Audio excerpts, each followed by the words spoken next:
مرحبا، أنا مأمون. اليوم الفيديو غير عن كل فيديوهات بقناتي. مقطع اليوم كيف وصلت إلى ألمانيا.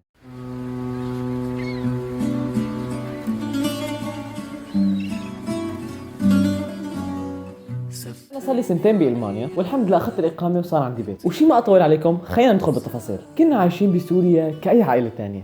كنا كل يوم جمعة نروح عن بيت جدي أهل بابا، وكل يوم سبت نروح عن بيت جدي أهل ماما، وكل يوم جمعة كان جدي يشتري فول من عند أبو عبده مشان نفطر قبل ما نروح على الصلاة. والحمد لله كانت عيشتنا مستقرة ومبسوطين. بس الفرحة ما بتدوم. اشتعلت الحرب بسوريا وزاد اشتعالها حتى وصلت لحلب يعني مدينتي.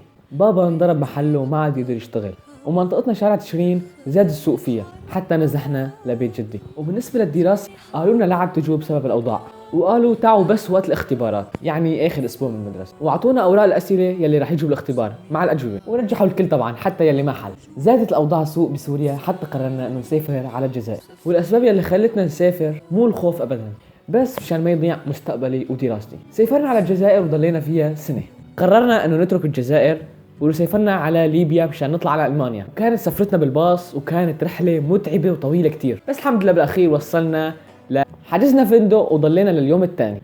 وباليوم الثاني فوقنا بكير الساعة 6، طلعنا بباصات ومشينا في صحراء ليبيا. اقسم بالله ضلينا نمشي من الساعة 6 الصبح للساعة 3 بالليل لحتى وصلنا. هي غير اللي صار معنا بالطريق، نزلونا واخذوا جوازاتنا، حتى انه دخلونا بغرف وخرطشوا علينا البريد يعني تهديد وتخويف يعني. بس الحمد لله وصلنا على المنطقة يعني نجمع فيها حتى نطلع على شاطئ ليبيا مشان نتهرب.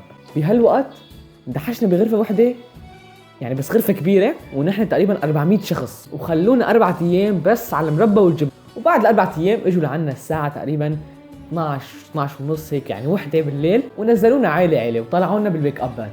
وضلينا نمشي بالبيك أبات تقريبا شي فترة 10 دقائق حتى وصلنا قبل الشاطئ ب 30 متر. نحن وصلنا وقفونا وقالوا لنا يلا هلا بتركضوا ويعني بتلحقوا هذا الشخص اللي هربنا محل الشاطئ، بتلحقوه هذا اللي تركب بالأرض وهذا اللي فلت ابنه منه. يعني الصراحة أنا شخصياً تركلت هيك بالأرض تقالتين. وصلنا على الشاطئ والدنيا ليل كتير كان وقته، وما عم نقدر نشوف شيء أبداً. ما عم نشوف إلا هيك باخرات هيك على اليسار، على اليسار هيك يعني الشاطئ والمي، بين الشاطئ والبحر عم نشوف هيك مثل باخرات مخروبة. صراحة كان أوقات يعني والله العظيم الكابوس أحلى منه. المهم استنينا فترة 5 دقائق، بعدين طلعونا بقارب صغير من خشب. المهم طلعونا بقارب خشب يعني مكسور ومخلوع، والمي حتى انه بتدخل منه يعني، لذلك كان طول الوقت في شخص بس عم بيحط المي وبكبر، كان طول الوقت عم بعمل هيك شي ما نغرق. المهم مشينا نحن، تركنا صاحب التهريب قالنا يلا قولوا الله، وتركنا هو رجع على محل يعني رجع على المحل. نحن مشينا بالبحر لحالنا، وما كان غير يعني املنا بس بالله، ما كان اي حدا معنا، ما كان في سواقين مثل العاده يعني. السواق كان هو حتى بده يتهرب معنا عشان يسافر. مشينا تقريبا اول ساعتين هيك بسلام، بس بعد هالساعتين ما لاقي لك الا هالسفينه تبطأ وتبطأ وبلش الموج جوا، وتروح السفينه يمين ويسار يمين ويسار، ولا فجأة وقفت على الاخير. ليش وقفت السفينه؟ قال ناقصه زيت، الزيت خلصان منا على الاخير وبدها زيت لحتى تقدر تمشي. يا شباب والله العظيم ما بقدر اعبركم الموقف اللي كنت فيه هذيك المره. خلص يعني نحن فقدنا الامل على الاخير، تشاهدنا وفقدنا الامل، بس ندعي الله.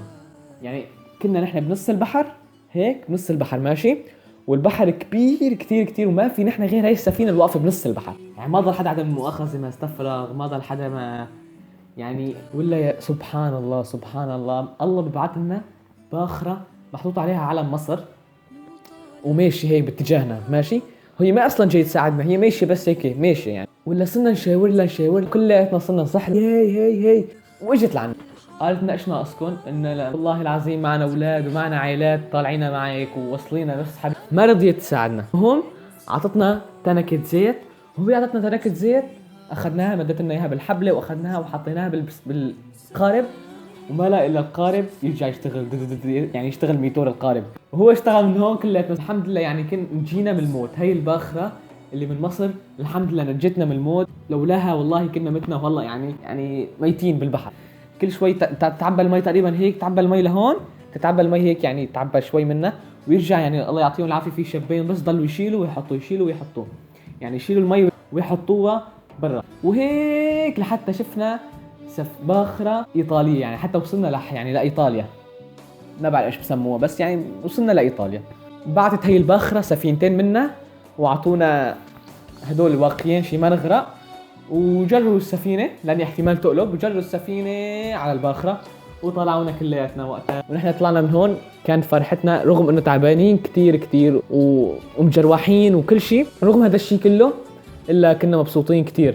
لاني وقتها لما كنا بالسفينة انا يعني خلاص توقعت، طلعت على اخوي لقيته عم بموت، طلعت يعني على العالم كلها عم تموت يعني كلهم طيبين بالاراضي ويعني هيك مغضين عيونهم يعني. بس الحمد لله الله كتب لنا عمر، هاي إرادة الله إنه يكتب لنا عمر ونعيش. المهم وصلنا على إيطاليا، ومن إيطاليا ركبنا بباصات ورحنا على ألمانيا. إذا كان بدكم حياتي بألمانيا اضغطوا على زر الاشتراك، لأني صراحة كتير تعذبت بالتصوير وبالإنتاج وبكل شيء. الله يعطيكم العافية على كل شيء. وأكيد يعني ما بيخفي هذا الشيء، كل سوري مغترب برات بلده أكيد واجه هالمشاكل يعني. المهم لا تنسوا تضغطوا على زر الاشتراك ولايك. كان معكم مأمون من قناة كبسة، السلام عليكم.